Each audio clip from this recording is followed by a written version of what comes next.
Miscellaneous articles by Donald Norbie, Getting Older.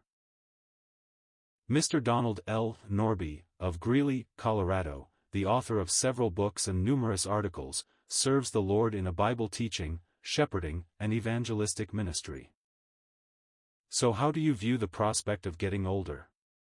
Is it seen as a losing proposition or a period of life with real advantages? The world view. How does the world view the aging person?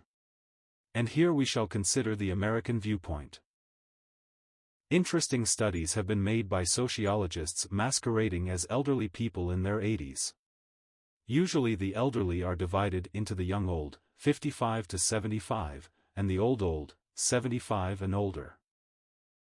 They soon discovered that an old person did not merit the interest or attention that a younger person would get.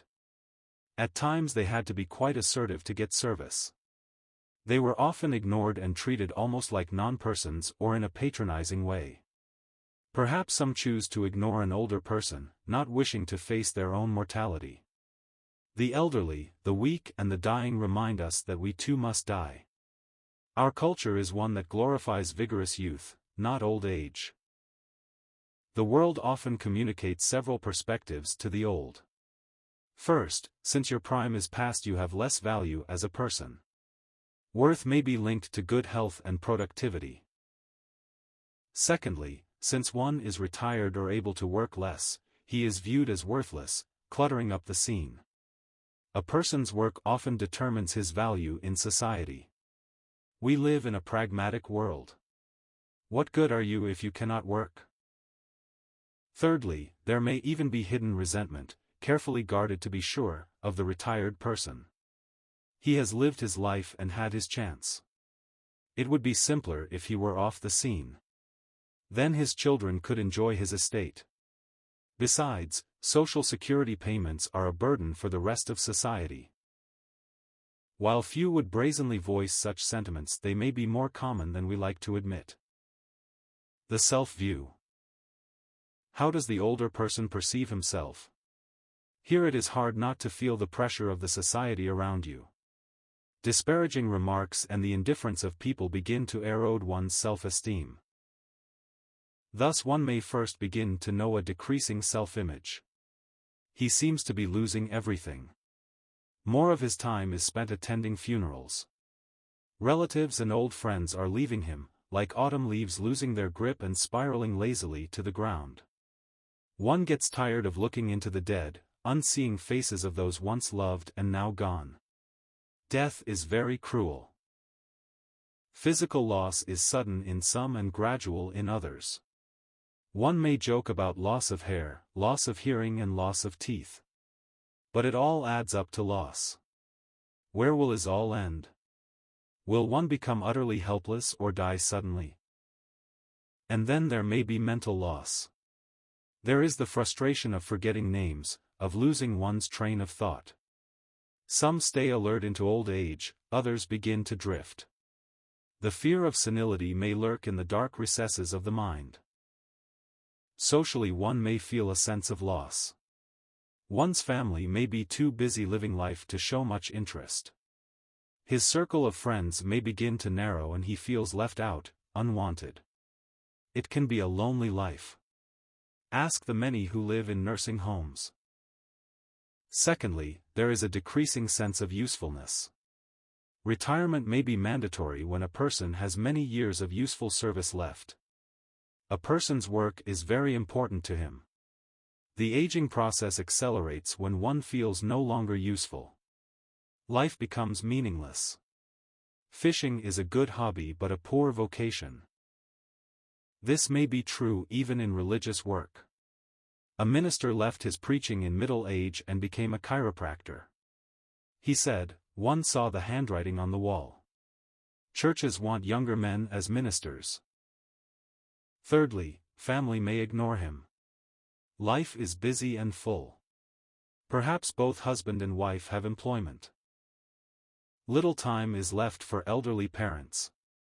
Weeks and months may slip by with little contact, other than perhaps an occasional phone call. But the message conies through loud and clear, "You are not very important to us." We can live life without you. It all adds up to loss for the older person.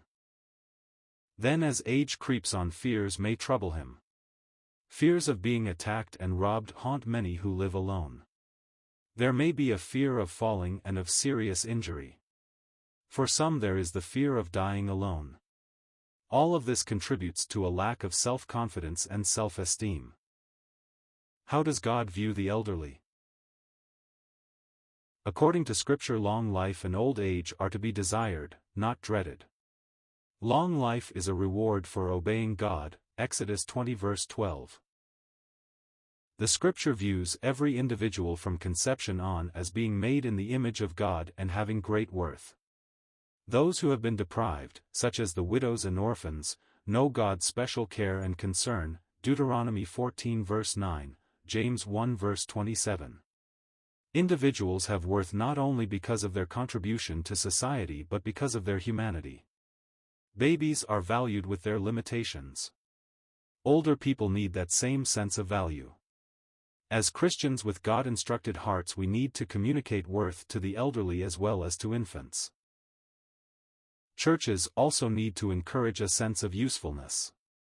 There is much that older, retired people can do. Many have trade skills which can be utilized in foreign missionary work and at home in camp and church building, construction and repair. There are charitable works for the poor and infirm, cleaning a house, cooking a meal, mowing a lawn, the list is endless. There is a wealth of spiritual and practical wisdom stored up with age. Old age was to be honored. You shall rise up before the gray-headed and honor the aged. Leviticus 19 verse 32, NASB. Elders were not respected, Lamentations 5 verse 12, was the cry in Jerusalem's day, a sign of moral decadence. Yes, old age was to be respected. A gray head is a crown of glory, Proverbs 16 verse 31.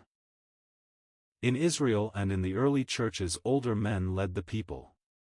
Hence, they were called elders.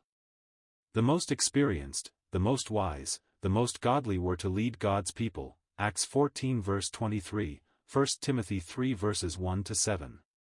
And the older women were to teach the younger women, Titus 2 verses 3 and 4.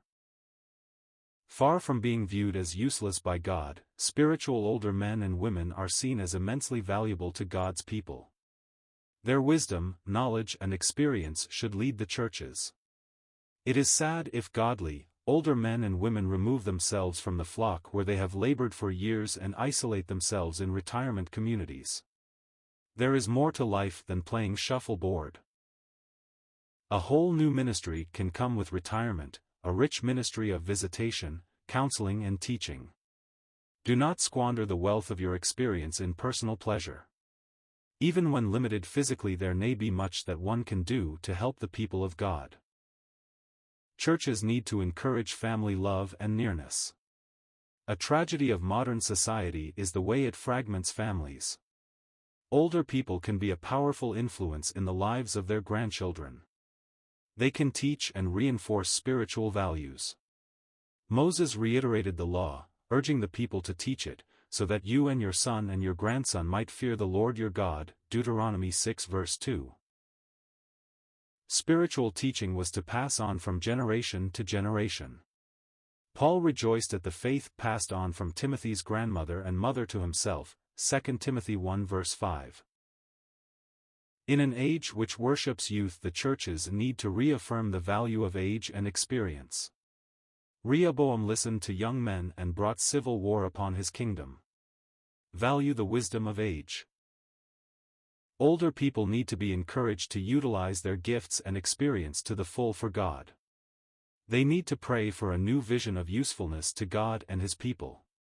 Ask God for the spirit of Caleb, and now behold, I am 85 years old today. I am still as strong today as the day Moses sent me. Now then give me this hill country. Joshua 14 verses 10 to 12. Caleb was not ready to retire from serving God. May God give us 1,000 Calebs. For the elderly who may have their fears of the future, hear the word of the Lord. Even to your old age I shall be the same, and even to your graying years I shall bear you. I have done it and I shall carry you, and I shall bear you and I shall deliver you. Isaiah 46 verse 4.